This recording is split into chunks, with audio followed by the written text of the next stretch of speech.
defend it. And yet, 62 years later, that sacred inheritance is under threat. National assets like Safaricom, Kenya Pipeline, KCB, JKIA have been pawned, mismanaged, and sold without transparency, without public participation, and without regard for the law and the constitution of our republic. These are not mere businesses. They are the backbone of our economy, the gateways of our sovereignty, and the pillars of our republic. Every transaction that does not include the people, for the people, undermines them and is an affront to our history. Look at the facts. Safaricom, our national crown jewel, had 15% of its shares sold at a fraction of its true value.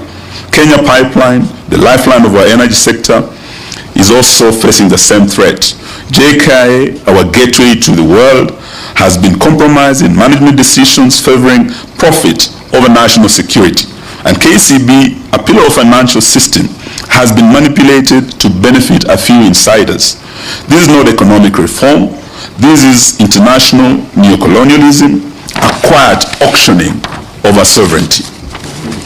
Fellow Kenyans, the courts have intervened on Safaricom, on KPC, on JKIA, and we have just received good news that the court orders have been issued against the opaque US Kenya health deal that was signed recently without any public participation. But the intention by this nefarious regime was clear: a systematic, step-by-step erosion of our sovereignty.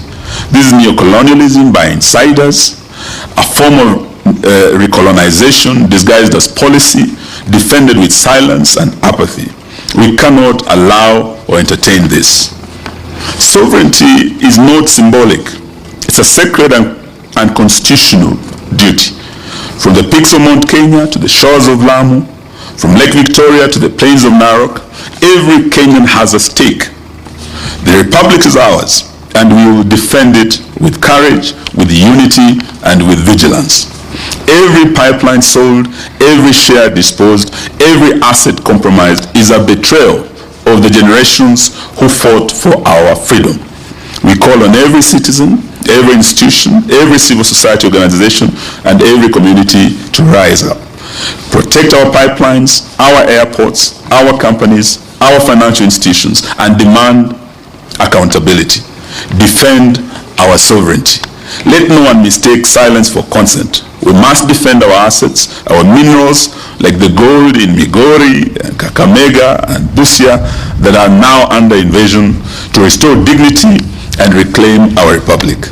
More significant, we must defend our multi-party democracy that is now under existential threat from this rogue regime. We witnessed in the recently concluded shambolic 27th November 2025 by-elections that the chairman of IEBC, and I was very surprised on Monday, I think the 8th, listening to Chairman Efekon saying that elections cannot be stolen in Kenya. It's an impossibility. Is he a stranger in Jerusalem? This position has already been contradicted by very credible observers who participated in these by-elections, including the Kenya National Human Rights Commission. We heard from them. The indictment was harsh in terms of how IEBC failed to conduct these elections properly.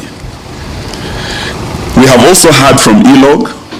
They also returned a very harsh verdict, and both have said, and many others, that including the Law Society of Kenya, and we must thank them for this, that the just concluded by-elections were not free and fair. They were heavily rigged in favor of state-sponsored candidates, and they were tainted by violence, mostly from goons, state-sponsored goons, and backed by the police, intimidation, and corruption.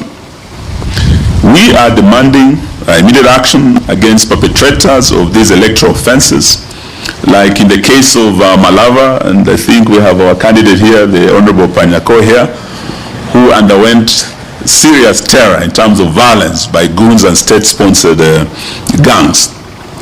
There were leaders who are known who led the goons, who participated in organizing, in financing these goons, and the violence that was visited, particularly in Malava and in Bere. These two were the hottest targets of this system because of the political implications that would confirm a win in Bere for the united opposition that the mountain is gone. A win in Western for the united opposition that Western is out of the reach of this regime. We are demanding that those who participated, including leaders like Nabina Bwera, the MP for Lugari, and we did issue a statement on the eve of that by-election with my brother Kalonzo Musyoka and Rigiji. We warned that the gangs were being unleashed, and in Malava, Nabina Bwera was going to lead the goons. And we were on the ground with Honorable Panyako. We saw Nabina Bwera leading these goons. We saw Stanley Livondo leading the goons. We saw former CS Sports, Rashid Echesa leading the goons. We saw Esther Muhanda, Women Rep Kakamega, distributing relief food, mattresses, blankets. All these are documented, and PSs, Beatrice Nyangala and others. These are people who are known. Reports have been made of IEBC to the police. What we are demanding is action, that all these leaders be held to account. And IEBC has the powers to call off an election because of violence, where there were deaths like in Kaspul, 2 people died, in Chwele, 1 person died, many were maimed, vehicles burned. They had the powers to call off this election, but they did nothing. They have the powers to actually suspend anyone who participated in this perpetration of violence, including barring them in participating in future elections, and barring them, recommending them being barred from holding public office in future. This is how we are going to tame these ugly scourge of violence in our elections. Because under Article 81, where there is violence, we cannot say there's been free and fair election in the face of intimidation and corruption. So we are demanding that that action be taken. And we are also, as we had announced before, looking at taking action against the chairman himself and the CEO, Marjan.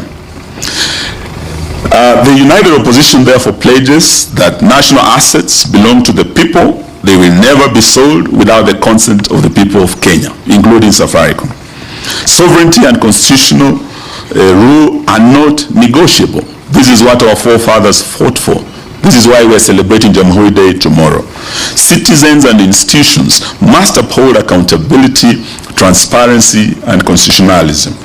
We will resist attempts to diminish our republic through Rutopreneurship, Ruto-bottomship, and Rutoism.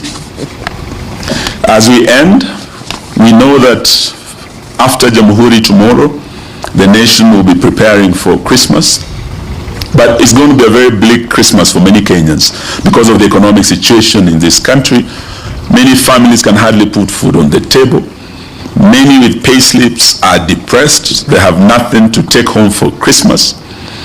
And we also have many who are facing drought up north, Mandera, Wajir, Garissa. And this is a situation that we are now demanding that even as we go to Christmas, Kenya is facing serious drought. Yet this regime chose to actually use relief food like beans, rice that they were distributing to bribe voters in rain-rich areas like Kakamega, where it rains almost every day and we have enough food. This is what they were using. Relief food that should have gone to northern Kenya came to western Kenya, went to the mountain and other areas where we had elections. We also had non-food items like blankets, mattresses being distributed by CSs, PSs, and officials of this government, including letters of appointment being distributed by the Prime Cabinet Secretary in public at rallies to woo voters. What we are saying is that this was a shameful thing for the government to do. It was irresponsible because those families who are facing the disaster of drought are the ones who need this support, which they are not receiving. So we are calling for urgent and immediate support by both the national and county governments, and we urge county governments to reallocate their budgets to address the urgency of now, particularly because of the drought. And we're also calling upon the international community to come in so that the affected families, affected counties and communities can receive the support. We are also urging that Parliament prioritizes comprehensive legislative framework for disaster risk management. And before I left the Ministry of Devolution and Special Programs, we had already proposed the disaster risk management bill that was before the House. This bill is currently undergoing mediation through a committee of both houses. And we are urging that the same be prioritized and be fast-tracked because it has all the mechanisms required to improve coordination between national government, the county governments, and international players in disaster risk management. In spite of these early warning mechanisms put in place by NDMA and Meteorological Department, this government has failed up to now as we speak. And we've heard the cry of the people of Mandera and other counties to put in place remedial measures such as early animal offtake to cushion particularly the pastoralist communities who are facing drought now against heavy losses of their livestock, because as we speak they are losing a lot of livestock, and God forbid if we lose any lives this Christmas. This is as a result of the biting drought, and we are also demanding that the money that they have been splashing all over, they cannot say the government has no money to start this animal offtake, to cushion these families when they have been splashing millions and millions on these by-elections. So we demand immediate action to avert any further losses of livestock or lives of our fellow Kenyans. Fellow Kenyans, finally on this 62nd Jamhuri Day, we honor the past, we confront the present, and we will remain united and vigilant as the united opposition to protect the future. Independence was hard-won. The Constitution was a gift of the second liberation. Today we defend both with courage, conviction, and unity. Kenya shall not be sold.